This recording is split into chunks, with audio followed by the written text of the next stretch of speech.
Egy tűzhányó az Egyenlítőn a Csendes-óceánban, és egészen a peremén a lávatömbök között élet. Egy óriás teknős.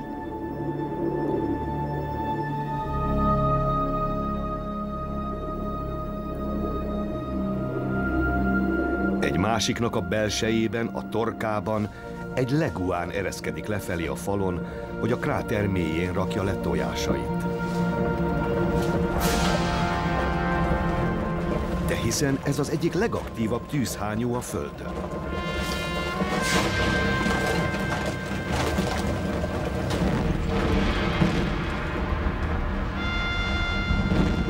A part közelében egy másik kürtőből még olvadt láva hömpölyög.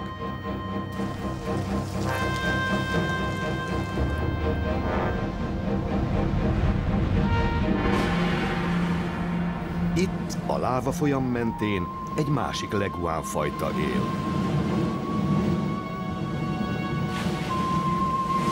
Ezek a hüllők, mint valamiféle teremtés mítosz szereplői, hihetetlen módon képesek a Földet alakító tűz szomszédságában élni.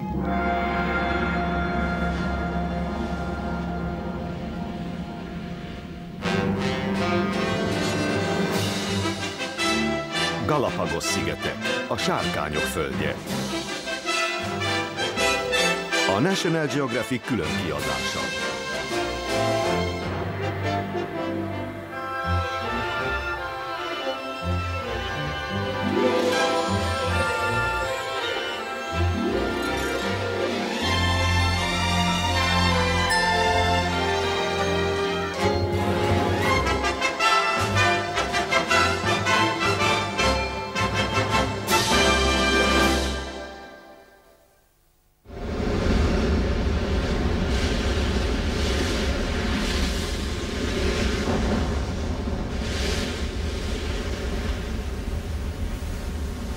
A Galapagos-szigeteken él a világ egyetlen tengeri gyíkja, a tengeri leguán. Dacára az erős hullámverésnek a leguánok a partközeli vizekben dúsan tenyésző algamezőn legelésznek. Miután vagy egy órát a tengerben töltöttek, a gyíkoknak partra kell szállniuk, hogy megint felmelegedjenek a napon.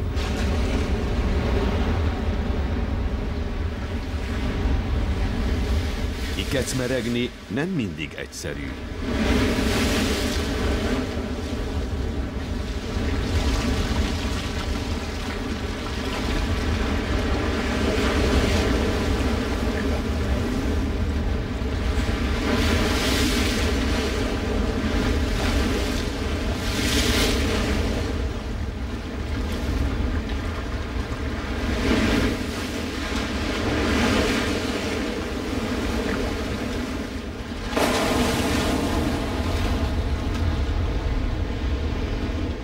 Ez Fernandina, a legnyugatibb fekvésű és a legfiatalabb Galapagos-sziget partvidéke. Itt él a legtöbb tengeri leguán. Január van, a forró évszak kezdete, amikor a leguánok násza is kezdetét veszi. A jókora, agresszív hímek sorra járják a nőstények csapatait, hogy kijelöljék territóriumuk határait és megvívjanak ellenfeleikkel.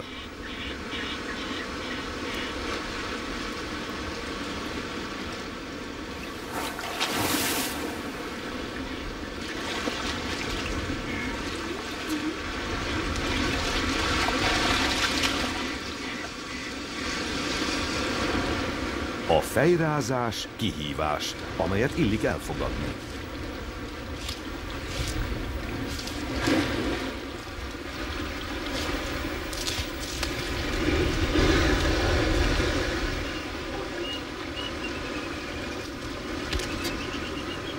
Miközben a nagy hímek egymással viaskodnak, egy kevésbé rangos példány megpróbál egy nőstény kegyeibe férkőzni. A nagy hím tekintetével rendszeresen végigpásztázza a területét, így a birtokháborító sem maradhat észrevétlen.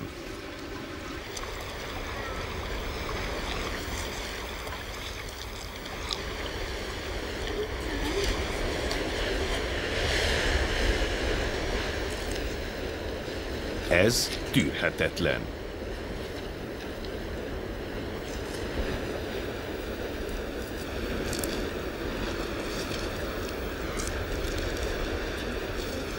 Elragadja a nőstényt, és a felség területe közepére vonszolja.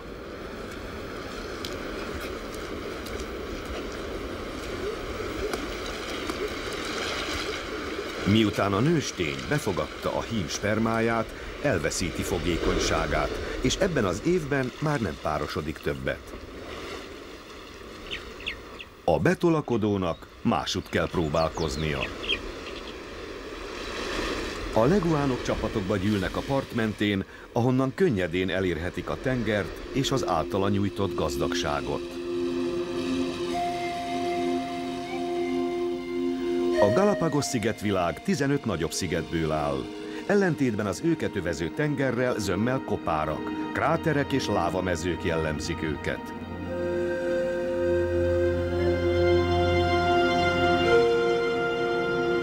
Mindegyiküket az elmúlt 5 millió esztendő során a tengerfenéken a földkérekből feltörő vulkánok építették fel. És ez a folyamat még napjainkban is tart.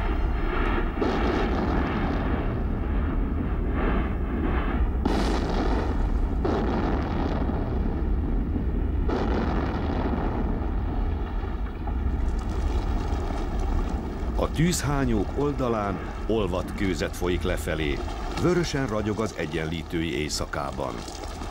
Semmi sem állhatja útját, ahogy feltartóztathatatlanul hömpölyög a tenger felé.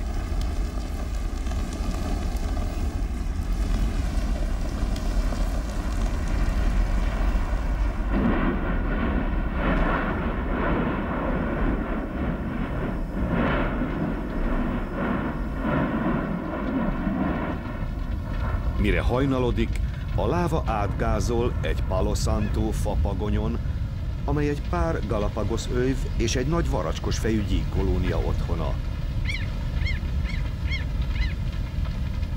A túlélők közül néhányan a láva kihűlő félben lévő szegélyén keresztül igyekeznek elmenekülni, közben megpörkölve a lábukat.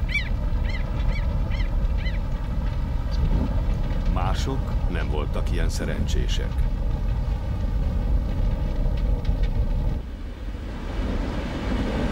A parti élővilágban ennél nagyobb kárt tett a vulkánkitörés. A madarak elveszítették megszokott fészkelőhelyeiket, de legalább biztonságos helyre repülhettek. A tengeri leguánok közül sok elevenen megfőtt a tengerben. Csak néhány menekült meg, akiket a repülésre képtelen Galapagos kormoránokkal együtt egy merőben új tájképe fogad. Február van. Egy közeli parton nőstény tengeri leguánok lyukakat ásnak a fövenyben. 4 héttel korábban párosodtak, és most itt az idő, hogy lerakják tojásaikat.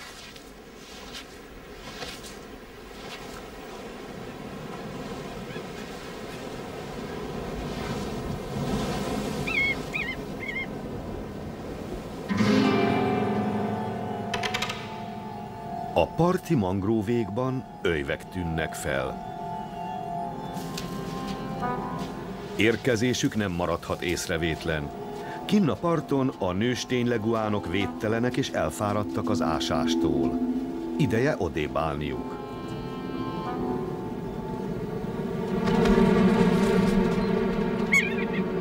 Amint az öjvek a magasba emelkednek, a leguán nőstények az egyetlen biztonságos helyre, a tengerbe igyekeznek.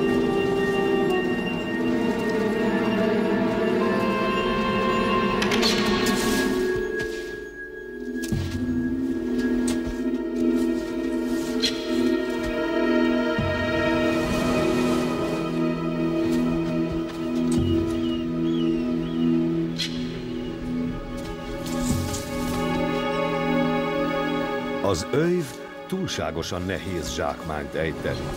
A végkifejlet azonban csöppet sem egyértelmű. A nőstény újabb esélyt kap, legalábbis, ha eléri a vizet.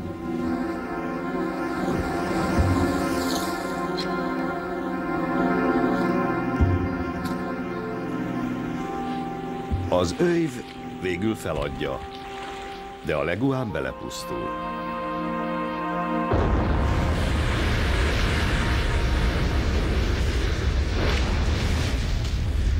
hímeket nagyobb testűek lévén rendszerint nem fenyegeti támadás, így a napon sütkéreznek, mielőtt belevetnék magukat a vízbe.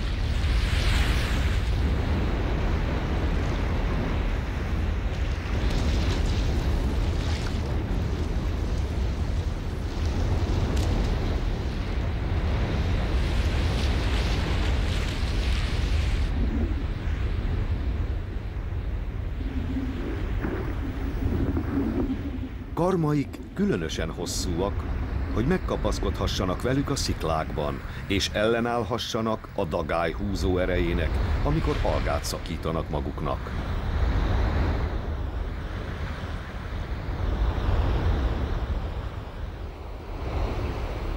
Bár tüdővel lélegeznek, gyakran 10 percig is a víz alatt maradnak egy végtében.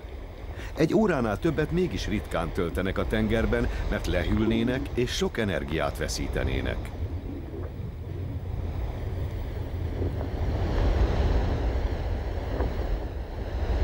Apró ajakos halak veszik körbe őket. Azokat a parányi állatkákat szedegetik össze, amelyeket a leguánok legelészés közben felkavarnak.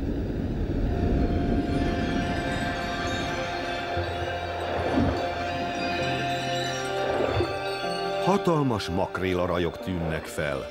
A nyomukban oroszlánfókák, amelyek a régmúltban valószínűleg Kalifornia felől hódították meg a Galapagos-szigeteket. Az oroszlánfókák a leguánokhoz hasonlóan tüdővel lélegeznek. Mivel emlősök állandó testhőmérsékletűek, ezért hosszú órákat tölthetnek a vízben.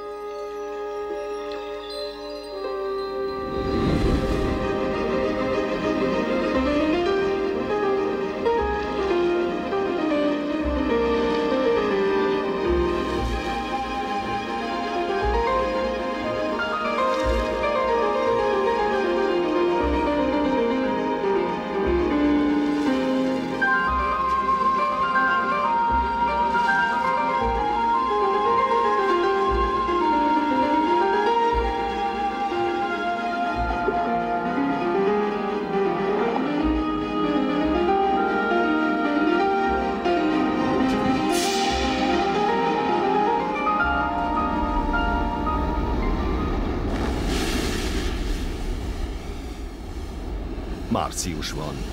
Az észak felől érkező melegebb áramlatok felmelegítik a tengert. Az óceán felszínéről több víz párolog el, és a szigetek felett felhők kialakulnak.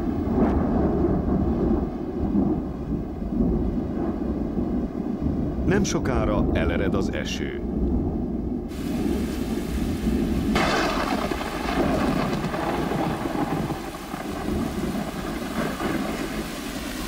A Galapagos-szigetek minden lakója látható élvezettel adja át magát frissítő hatásának.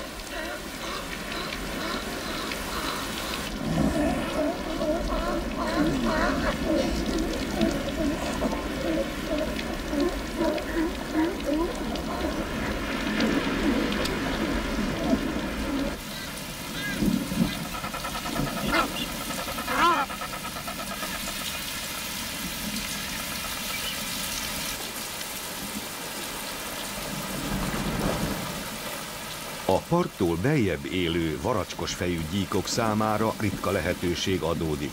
Ihatnak egy jót.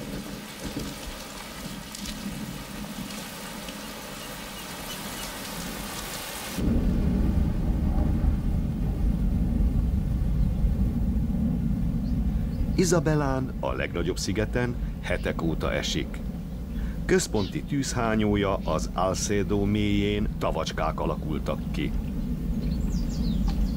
Az óriás teknősök sok-sok liter vizet szivattyúznak magukba, amelyet a hólyagjukban raktároznak el a száraz hónapokra. Kezdetét veszi az öjvek nászrepülése.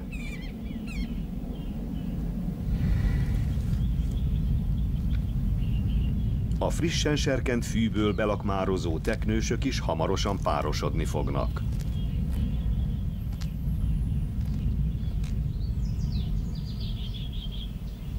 A hímek mindegyike kissé termetesebb a nősténynél, ez a példány azonban még a szokásosnál is apróbb partnerre vetett szemet.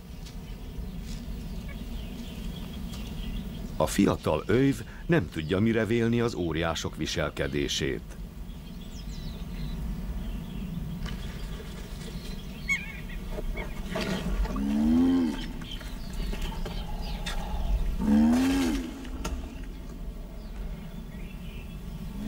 Az aktus bonyolult és láthatóan fárasztó. A hatalmas kráter csak úgy visszhangzik a hímek messzire hallatszó nyögéseitől.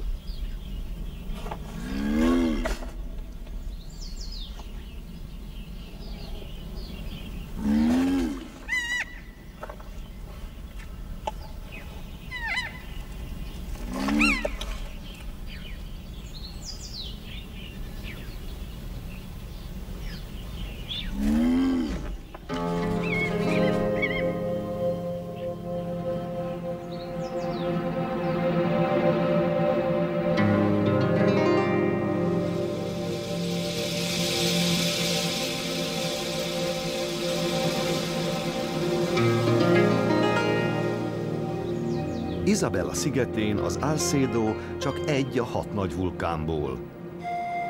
Mindegyiknek saját teknős állománya van, amelyeket kopár lávamezők választanak el egymástól.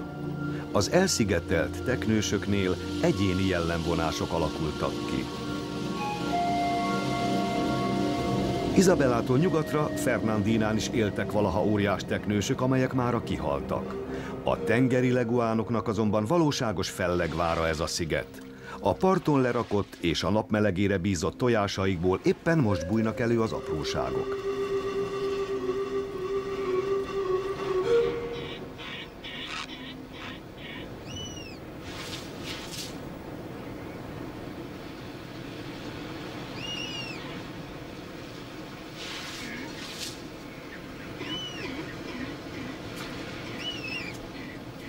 A hamuszürke gém számára itt a megfelelő alkalom.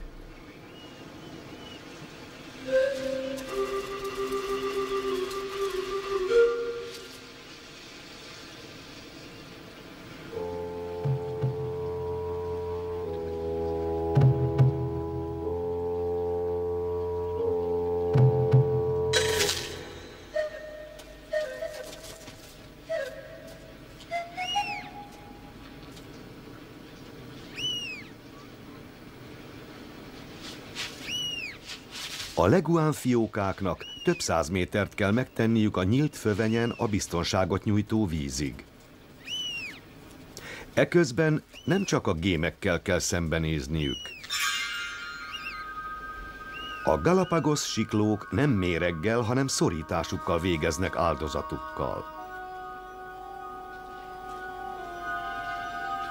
De előbb utol kell érniük őket.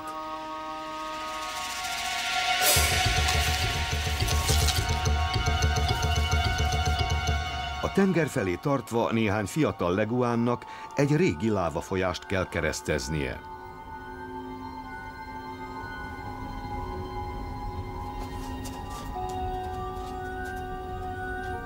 A siklók tudják ezt, és néhányan közülük ott várakoznak.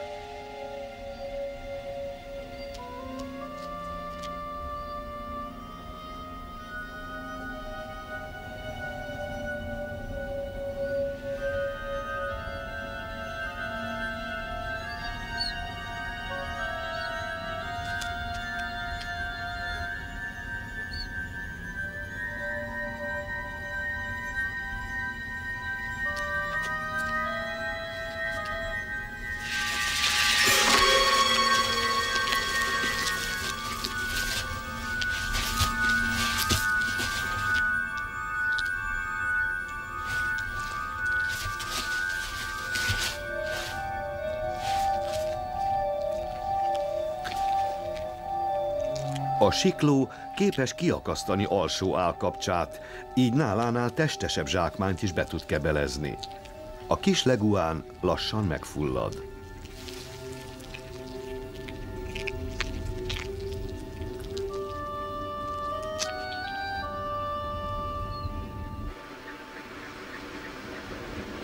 Néhány leguán a lávában keletkezett mély repedésekben keres menedéket.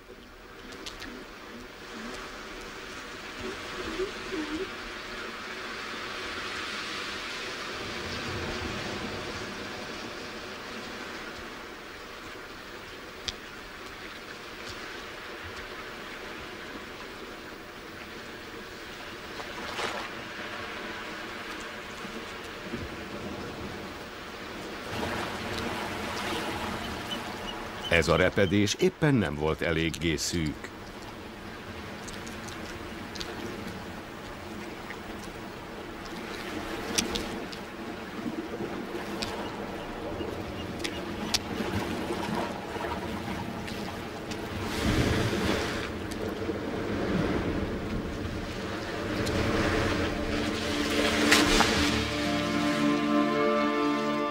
Az első leguánok az elgondolás szerint több millió éve Dél-Amerikából vízen sodródó növények akaratlan utasaiként érkeztek a Galápagos-szigetekre, és míg leszármazottaik egy része a tenger mellett maradt, mások felkapaszkodtak a hegyekre.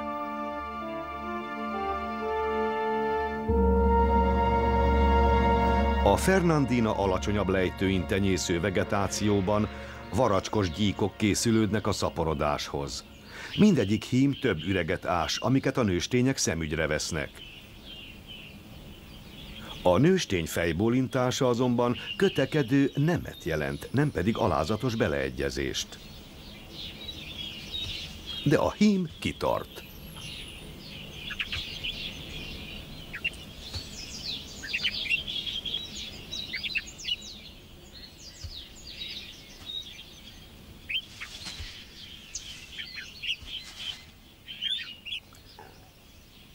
Most csak nem közömbösnek tűnik iránta. A nőstény hagyja, hogy egy földi gezerigó megtisztogassa, lecsipegesse róla és megegye az elhalt bőrdarabkákat.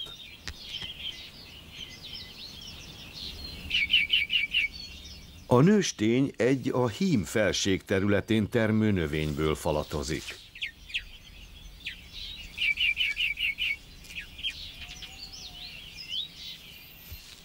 A hím lassacskán elveszíti türelmét.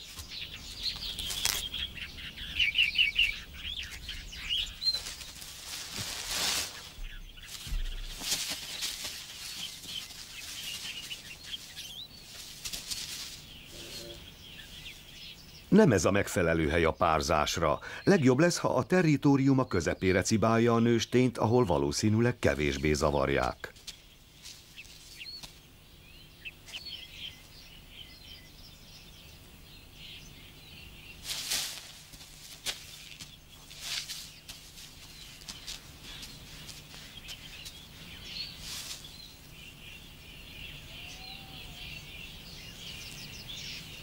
A hím társas szerepének ezzel csak nem vége.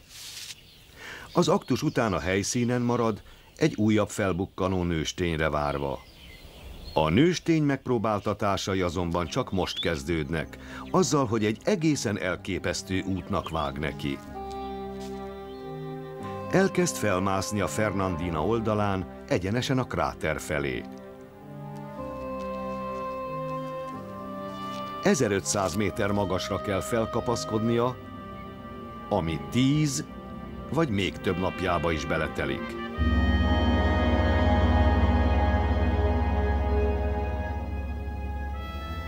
A tölcsér pereméhez közel a fumarólákból gázok törnek a felszínre, amelyek melegen és nyírkosan tartják a vulkáni hamut, ideális helyszín egy hüllő számára, hogy lerakja tojásait. A nőstény egy kitaposott ösvényt követve jut fel a fészkelőhelyhez. Az elmúlt hetekben több száz sorstársa tette már meg ugyanezt az utat. Az alkalmas fészkelőhelyek száma véges, és a többségük már foglalt.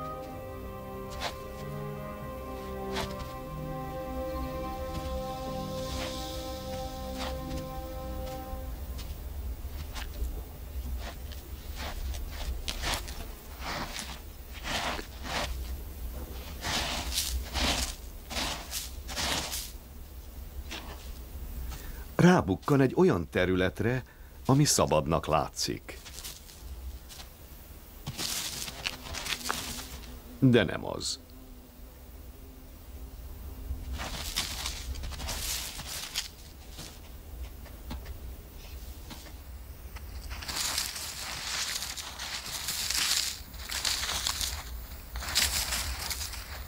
Láthatóan nem maradt hely a számára.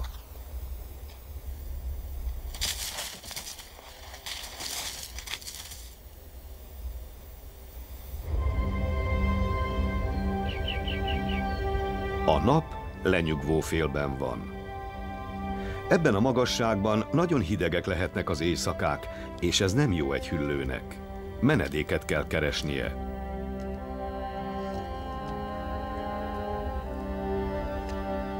Egy kisebb barlang éppen megteszi. Már mások is vannak odabenn, de maguk közé engedik.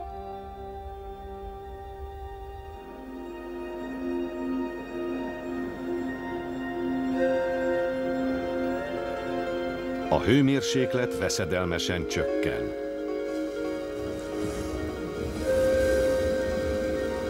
A lentről felszálló gőz azonban barátságos, meleg zuggá teszi a hálófülkét.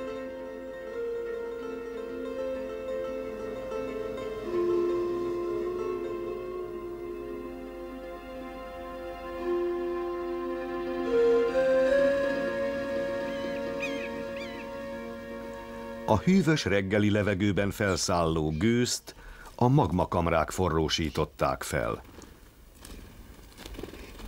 A fészkelőhely azonban teljes mértékben foglalt. A nősténynek és más későnjövőknek odébb kell állniuk. Már csak egyetlen helyre mehetnek, a kráter peremén át, le a tűzhányóba. A Fernandina kráter hatalmas. A kitörések kiürítették a magmakamrát, a hegy csúcsa beomlott, óriási kaldérát létrehozva.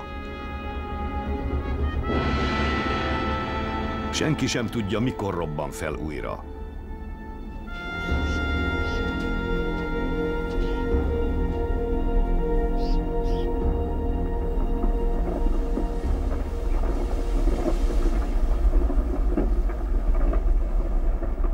A kráter falai még nem szilárdultak meg a legutóbbi kitörés óta, és folyamatosan omladoznak.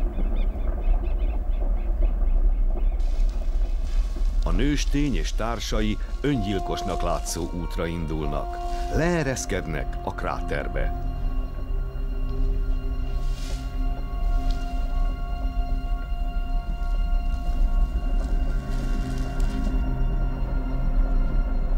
A kráter feneke csaknem 1 kilométerrel mélyebben van. A falak meredekek és veszélyesen instabilak.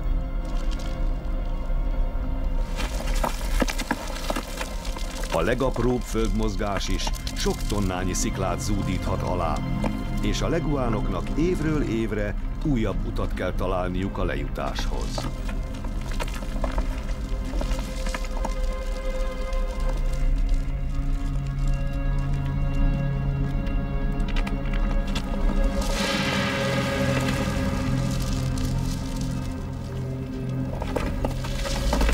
A vándorok közül minden esztendőben sok elpusztul, mégis jönnek.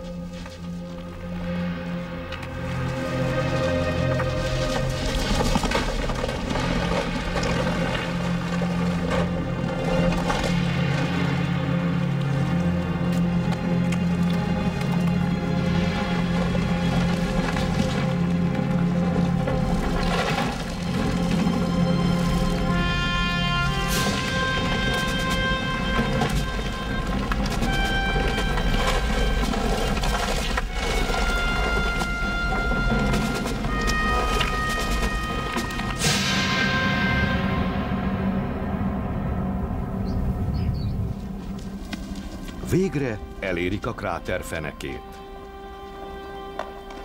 Vastagon borítja a vulkáni hamu. Néhol a mélyből feltörő gőz melegen tartja, és ezeken a helyeken közvetlenül a felszín alatt állandóan 30 Celsius fok van, ami tökéletesen megfelelő hőmérséklet a leguán tojások kiköltéséhez. Több fészekhely is van idelen. Ha azonban a nőstény ott kezd el ásni, ahová egy másik már tojást rakott, torzsalkodás robbanhat ki. Óvatosnak kell lennie.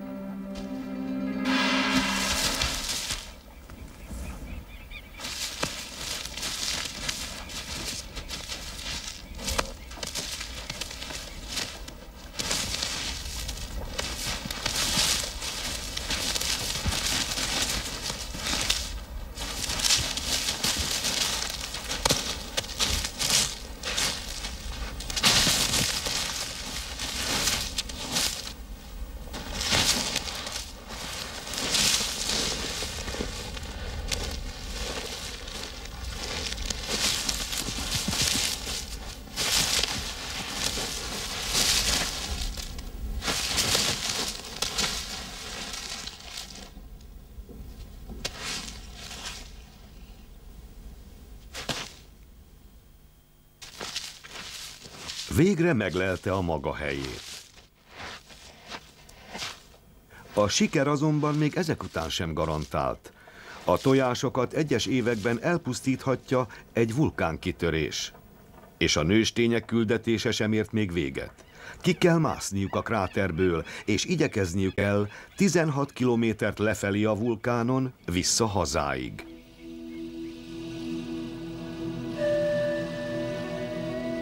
A július megnyugvást hoz a forró évszakban. A délkeleti szél hűvös levegővel ostromolja a vulkánok lejtőit. A benne lévő vízpára alacsonyan szálló köddé sűrűsödik. Ez a Garua.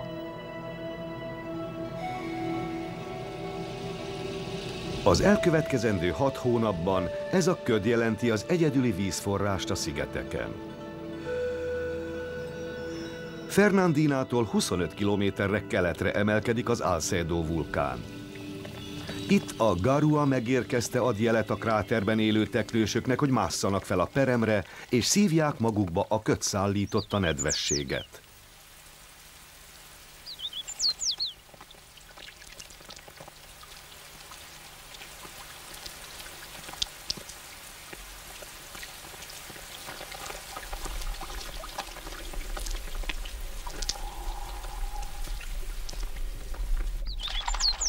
Több madárfaj is honos itt fenn. Az egyik pinty a teknősök kullancsait gyűjti be, épp úgy, mint a gezerigók a leguánok bőrdarabkáit. A teknősök különleges pószt felvéve hívogatják őket, hogy a madarak bőrük minden egyes részéhez hozzáférhessenek. Hiszen a teknősök nem képesek megvakargatni magukat, vagy megtisztítani az orjukaikat.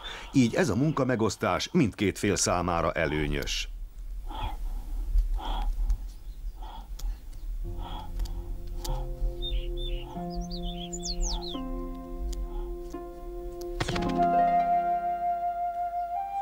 A szigetcsoport nyugati részén a Garua Fernandina lejtőit és a lávamezőket borítja. Minden reggel több órára útját állva a napsugarainak.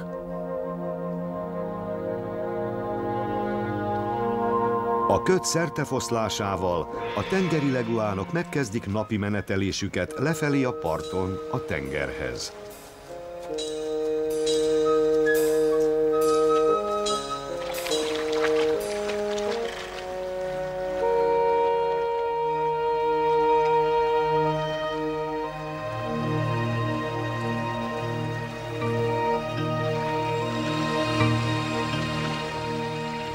Az évnek ebben a szakában hűvös hullámok söpörnek végig Dél-Amerika partjaitól, 1000 kilométer távolságról kelet felől, felkavarva a Csendes-óceán középső részének hideg, táplálékban gazdag vizeit, ezzel elősegítve a tengeri algák burjánzását.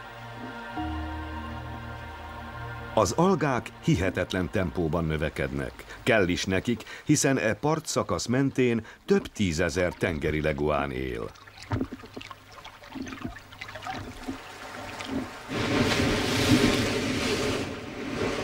A kis leguánok most 3 hónaposak, és az apá idején szárazra kerülő algákkal táplálkoznak.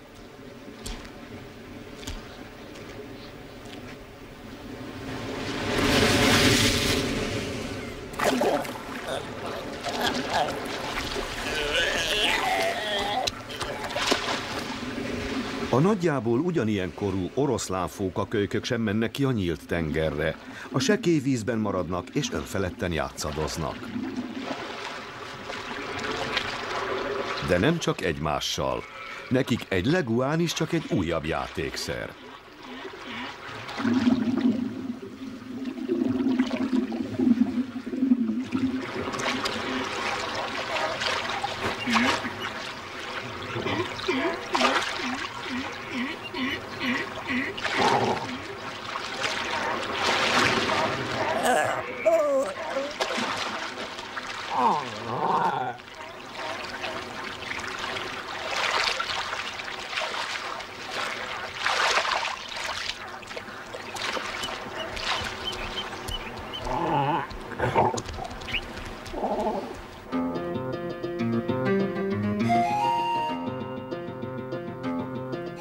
A leguánok többsége már kora délutánra befejezi a legelészést, és napfürdőt vesz, hogy elérje az emésztéshez szükséges testhőmérsékletet.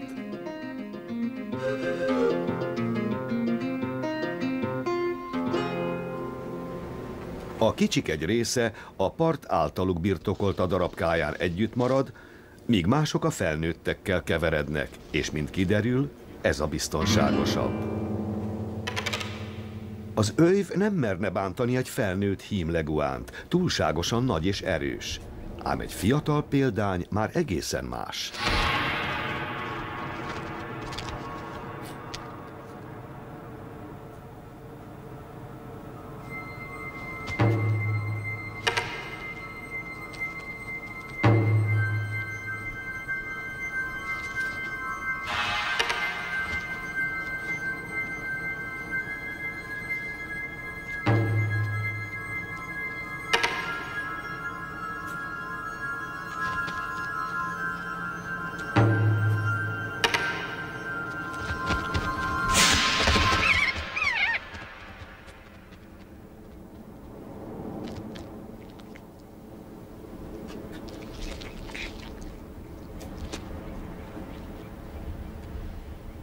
Egy kicsi hüllő meghal, és egy kis madár életben marad, hiszen a Galapagos öjvek is ugyanebben az időben költenek.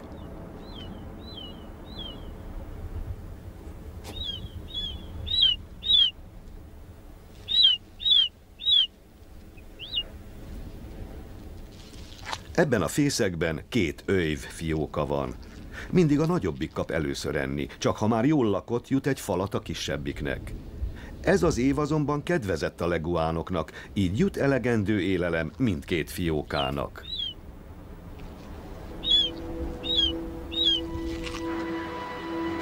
Hátrébb a parton az oroszlánfókák is világra hozták kicsinyeiket.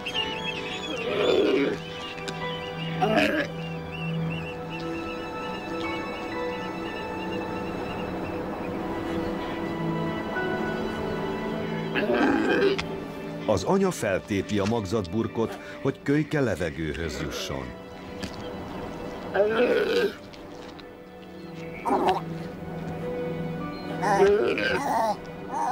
Ahogyan lélegzetet vesz, úgy sír fel, ami létfontosságú, hiszen mindkettőjüknek fel kell ismerni egymás hangját, hogy az elkövetkezendő napokban megtalálják egymást.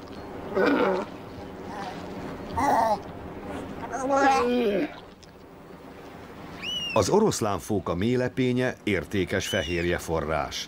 A rákok és a leguánok villámgyorsan lecsapnak rá.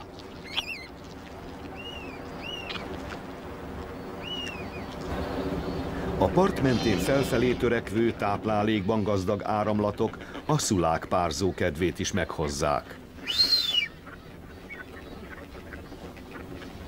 A kéklábú szula kék lába mutogatásával jelzi párjának, hogy nem akármilyen szula. Násztáncuk kétséget sem hagy efelől.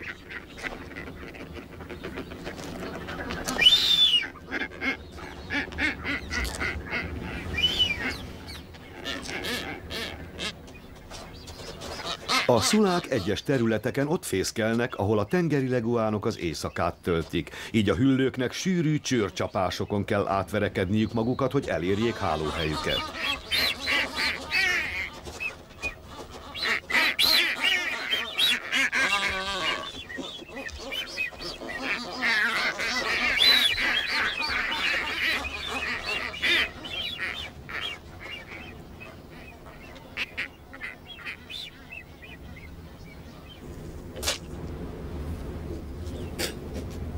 Az elalváshoz készülődő leguánok vízpárát spriccelnek ki az orjukaikon át.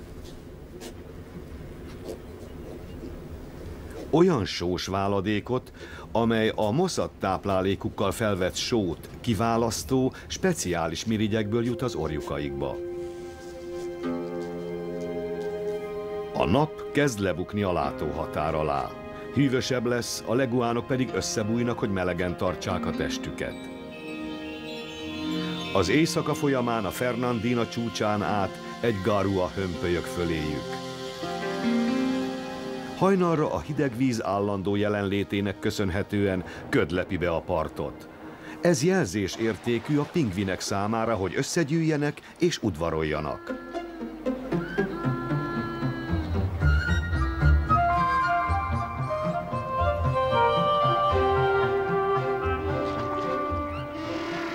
A kéklábú szulákhoz hasonlóan a pingvinek is csak akkor szaporodnak, ha bőségesen akad táplálékuk. És ez most megérkezett. A partmenti, táplálékban gazdag vizek hatalmas halrajokat csábítottak a közelbe. A pingvinek imádják a makrélát.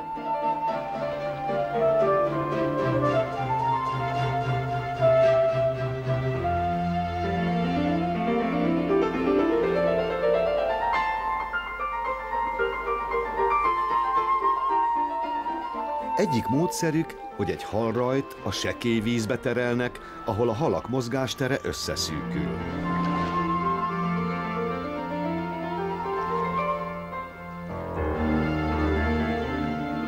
A felszín közelébe kényszerített rajra mások a magasból csapnak le. Pelikánok.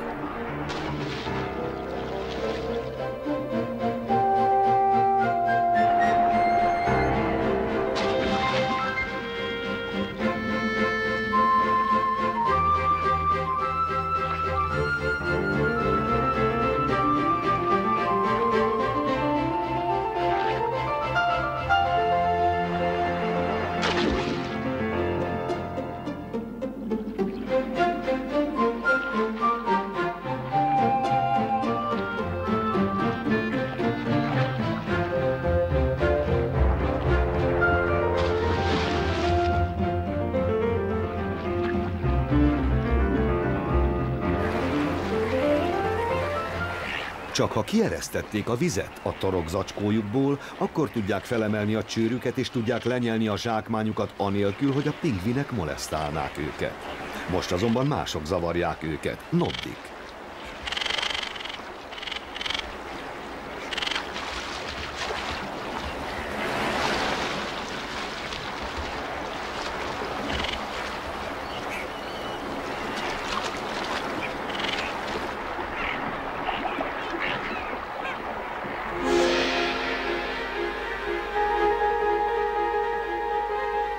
A kéklábú szulák sokkal távolabb a nyílt tengeren halászhatnak.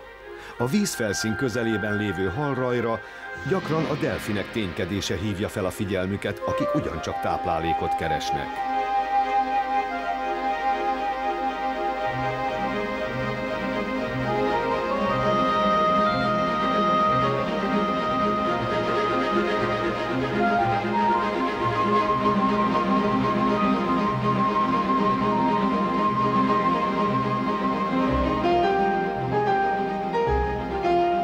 Az oroszlánfókák is a delfineket követik.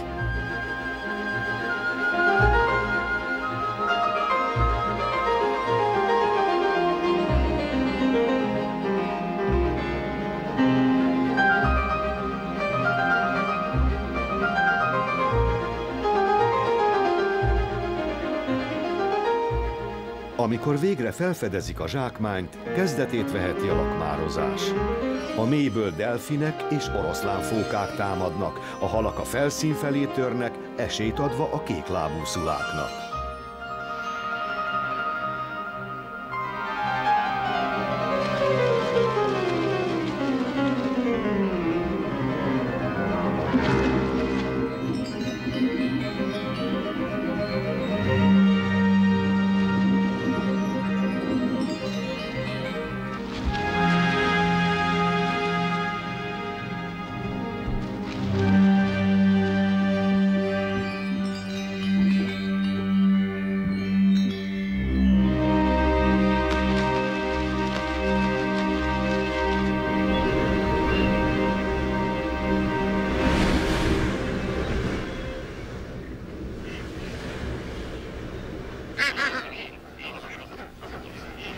Visszatérve a sziklákra, a fiatal kéklábúak a még sohasem használt szárnyaikat próbálgatják, és a tengeri leguánokat szekírozzák.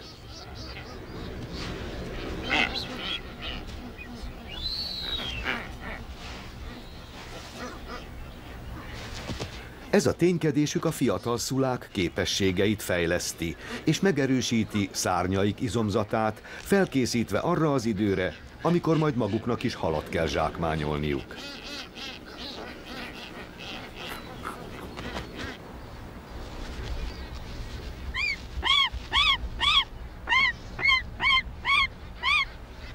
A fiatal leguánokon szépen kikerekedett öjvfiókák 2 hónaposak, és csak nem röpképesek.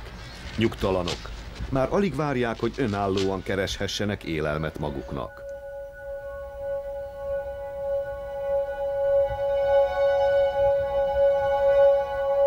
Az elmúlt év fészek aljának öjvei a sziget minden pontjáról összesereglenek, hogy Fernandina csúcsa felett bemutassák légitudományukat.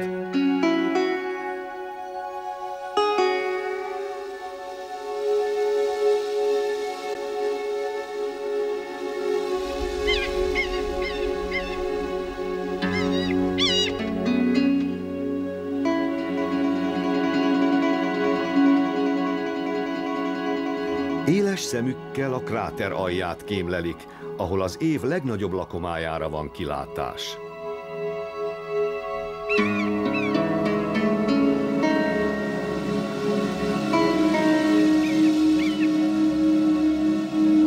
Október van. 100 nap telt el azóta, hogy a nőstény leguánok lerakták tojásaikat.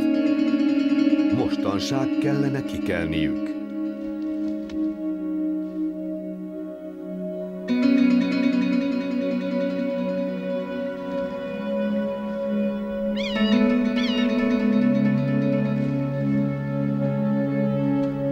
Minden öjv tudja, mi várható, és mindegyik ki akarja venni a maga részét belőle.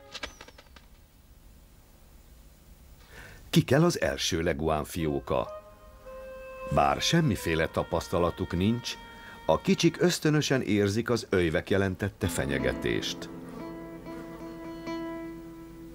A tojások minden fészekben csak nem egy időben kelnek ki, és a leguán bébiknek jobb esélyük van a túlélésre, ha mindannyian egyszerre keresnek menedéket.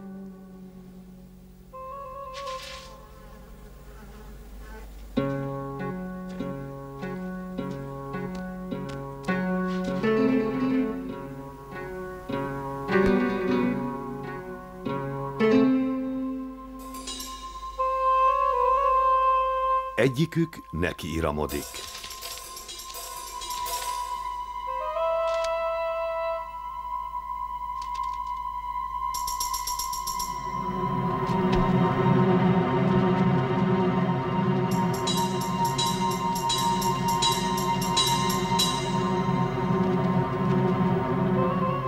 A többiek látják, hogy az öjvek figyelme megoszlott.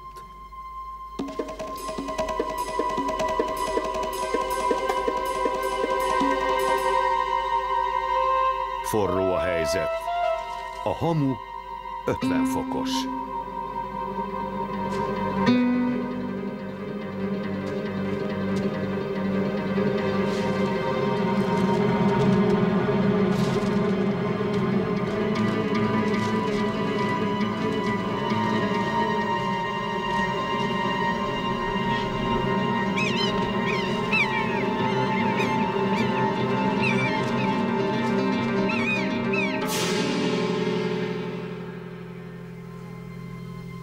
Túlságosan sok a karom ahhoz, hogy mindnyájan elkerüljék őket.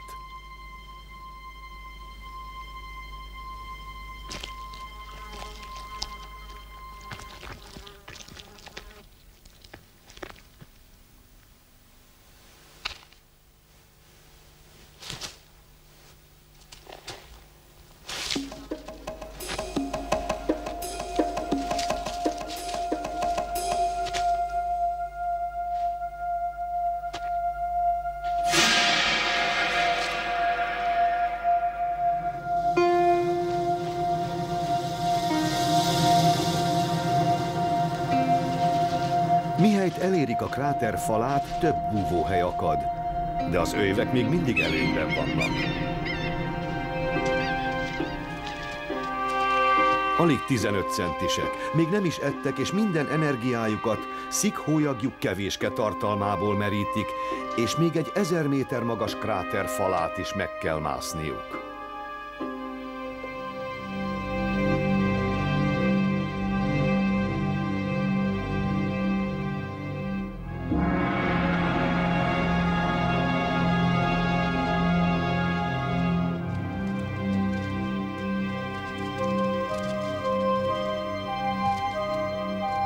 A Leguán bébi végre eléri a kráter peremét.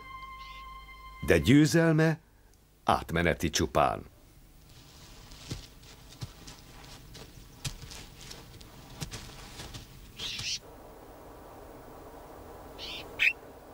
Sem az út, sem annak veszélyei nem értek még véget.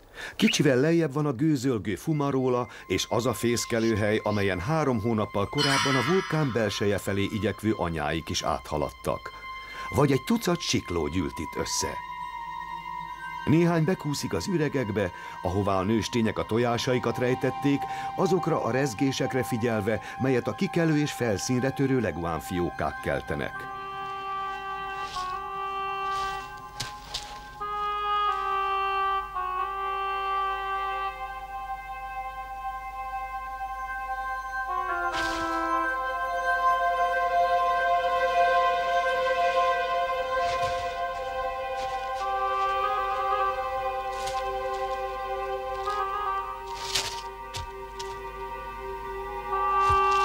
A fiókák elszaladhatnak a siklók elől, ha elegendő egérutat kapnak.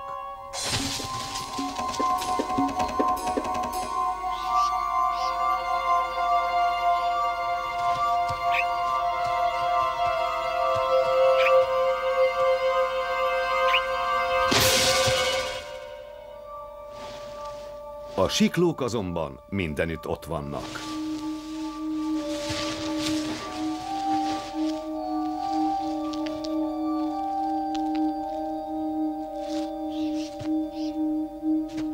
Az a néhány példány, amelyik el tud menekülni, időről időre felkapaszkodik egy növényre vagy egy sziklára, hogy belássa az előtte lévő utat.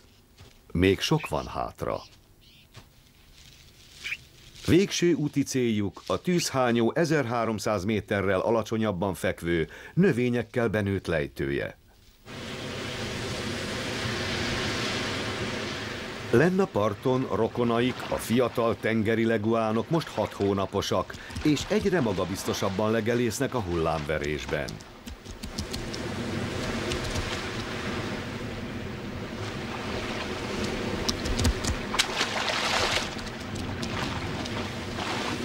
Jó néhány évnek kell eltelnie, mire elég nagyok és erősek lesznek ahhoz, hogy csatlakozzanak a tengerfenéken legelésző szüleikhez. A Galapagos-i hüllők egy elszigetelt világ lakói. Ez azonban nem valamiféle szigeti paradicsom. Állandó veszélyek fenyegetik őket a száraz föld és a tenger felől, valamint a levegőből. Még azok a sziklák is, melyek otthonukként szolgálnak, rendszeresen megnyílnak és tüzet okádnak. De ezek a veszedelmek és megpróbáltatások alakították és csiszolták ezeket a fajokat oly mértékig, hogy napjainkban a világon sehol másút nem találni ilyen lényeket, mint a Galapagos-szigeteken, a sárkányok földjén.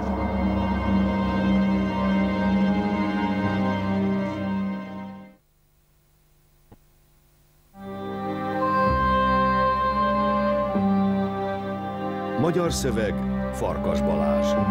Narrátor Végvári Tamás. Munkatársak Bérci Endre, Kis Lajos.